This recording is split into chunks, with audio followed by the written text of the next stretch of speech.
Basudevpur block अंतर्गत गुआगुड़िया पंचायत में नवीन ओडिशा ग्रामीण जनसचेतनता शिविर महाआडंबर में पालित होइछि। उक्त उत्सव में बासुदेवपुर विधायक श्रीजुक्त विष्णुव्रत राउतराय मुख्य अतिथि रूपे जोग देथिले।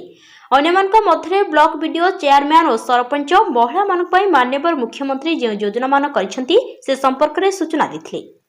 तिहिडीरू सत्यव्रत नायकଙ୍କ रिपोर्ट न्यूज ओडिया। एही प्रभु जगन्नाथ पाखरे मु प्रार्थना करूछि।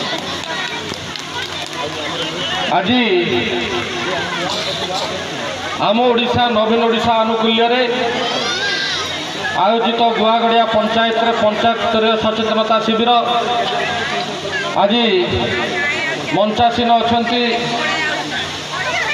पंचायत समितिर अध्यक्ष श्रीजुक्त नगेन्द्र विश्वाल महोदय उपस्थित अच्छा पंचायत समितिर बीडीओ श्रीजुक्त संजीव साहू महोदय मंच परिचालना करुचंती